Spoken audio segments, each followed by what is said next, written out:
हर हर महादेव, जय भोले शंकर। वैदिक शेल्टर पर आप सभी का बहुत बहुत स्वागत है। दोस्तों, अगर आपकी कोई मन्नत पूरी न हो रही हो या तमाम प्रयासों के बावजूद या व्यक्तिगत जीवन में परेशानी चल रही हो, कोई भी दिक्कत हो, तो परेशान होने की बजाय अब की बार सावन सोमवार का व्रत करके और यहाँ सुनाई गई कथा को श्रवण करें। मान्यता है कि सावन सोमवार के दिन अगर व्रत रखकर इस कथा का श्रवण किया जाए तो जातकों की मन चाही मुराद पूरी हो जाती है। दोस्तों, सबसे पहले सावन के सोमवार की बहुत बहुत बधाई हो। आज की इस वीडियो में मैं सावन सोमवार की कथा लेकर आई हूँ, जिसके सिर्फ सुनने मात्र से आपकी सभी मनोकामनाएं पूर्ण हो जाती हैं। तो चलिए सावन सोमवार की कथा का रसपान करते हैं और शुरू करते हैं। एक साहूकार था जो भगवान शिव का अनन्य भक्त था। उसके पास धन धान्य किसी भी चीज की कमी नहीं थी, लेकिन उसके कोई संतान नहीं थी और वह इसी कामना को लेकर रोज शिव जी के मंदिर जाकर दीपक जलाता था।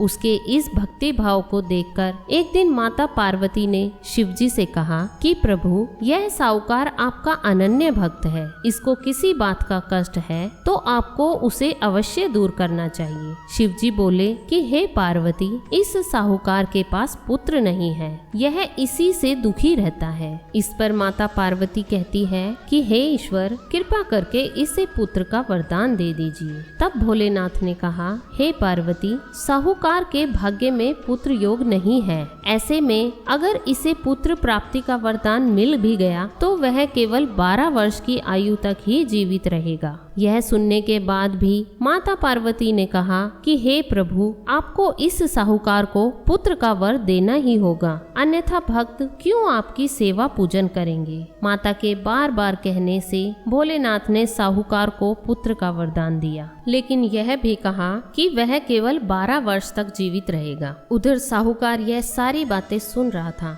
इसलिए उसे न तो खुशी हुई और न ही दुख। वह पहले की तरह भोलेनाथ की पूजा अर्चना करता रहा। उधर सेठानी गर्भवती हुई और 9वें महीने उसे सुंदर से बालक की प्राप्ति हुई। परिवार में खूब हर्षोल्लास मनाया गया, लेकिन साहूकार पहले ही की तरह रहा और उसने बालक की 12 वर्ष की आयु का जिक्र किसी से भी नहीं किया। जब बालक 11 वर्ष की आयु का हो गया तो एक दिन साहूकार की सिठानी ने बालक के विवाह के लिए कहा, तो साहूकार ने कहा कि वह अभी बालक को पढ़ने के लिए काशी जी भेजेगा। उसके बाद उसने बालक के मामा जी को बुलाया और कहा कि इसे काशी पढ़ने के लिए ले जाओ और रास्ते में जिस भी स्थान पर रुकना वहाँ यज्ञ करते और ब्राह्मणों को भोजन कराते हुए आगे बढ़ना। वे भी इसी तरह करते हुए जा रहे थे कि रास्ते में एक राजकुमारी का विवाह था। जिससे उसका विवाह होने वाला था वह एक आंख से काना था। तो उसके पिता ने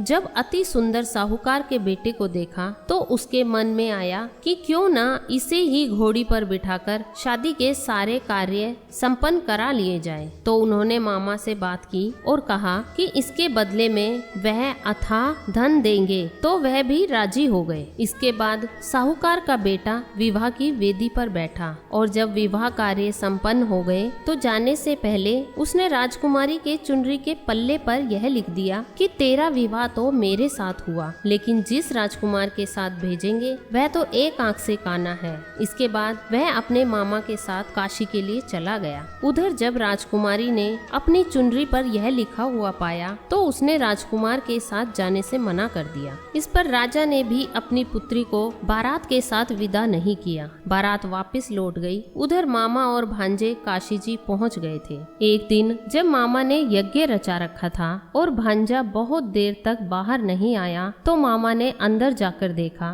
तो भांजे के प्राण निकल चुके थे। वह बहुत परेशान हुए, लेकिन सोचा कि अभी रोना पीटना मचाया तो ब्राह्मण चले जाएंगे और यज्ञ का कार्य अधूरा रह जाएगा। जब यज्ञ संपन्न हुआ तो मामा ने रोना पीटना शुरू किया। उसी समय शिव पार्वती उधर से जा रहे थे तो माता पार्वती ने शिव जी से पूछा, हे प्रभु, ये कौन रो रहा है? तभी उन्हें पता चलता है कि यह तो भोलेनाथ के आशीर्वाद से जन्मा साहूकार का पुत्र है। तब माता पार्वती कहती है कि हे स्वामी, इसे जीवित कर दे, अन्यथा रोते रोते इसके माता पिता के प्राण भी निकल जाएंगे। तब भोलेनाथ ने कहा कि हे पार्वती, इसकी आयु इतनी ही थी, सो वह भोग चुका है, लेकिन माँ के बार बार बार आग्रह करने पर भोलेनाथ ने उसे जीवित कर दिया। लड़का ओम नमः शिवाय करते हुए जी उठा और मामा भांजे दोनों ने ईश्वर का धन्यवाद किया और अपनी नगर की ओर लौटे। रास्ते में वही नगर पड़ा और राजकुमारी ने उन्हें पहचान लिया। तब राजा ने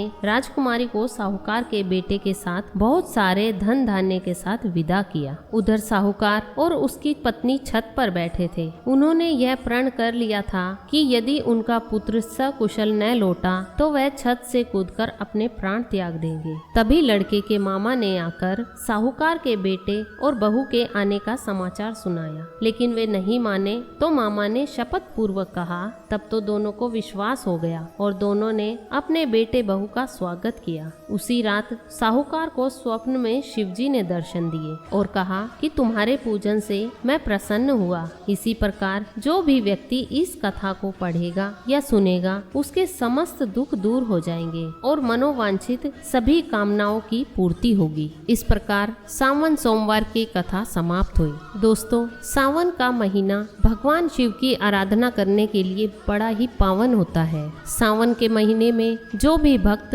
सच्चे मन से शिव जी की आराधना करता है और कथाएं सुनता है, उन पर भगवान शिव की विशेष कृपा होती है। पूरे श्रावण माह में आप मेरे इसी चैनल पर हर रोज की कथाएं सुन सकते हैं। हर रोज सुबह सवेरे ये कथाएं मेरे इस चैनल पर आपको मिल जाएगी, लेकिन इसके लिए आपको चैनल को सब्सक्राइब करना होगा और नोटिफिकेशन बेल भी दबाना होगा ताकि मेरी आने वाली सभी वीडियो का नोटिफिकेशन आपको सबसे पहले मिल सके। कथा अच्छी लगी तो वीडियो को लाइक करें और खूब सारा शेयर करें और कमेंट बॉक्स में जरूर बताएं कि आपको कथाएं कैसी लग रही हैं। मिलती हूँ अपनी नेक्स्ट वीडियो में। जय भोले शंकर, हर हर महादेव।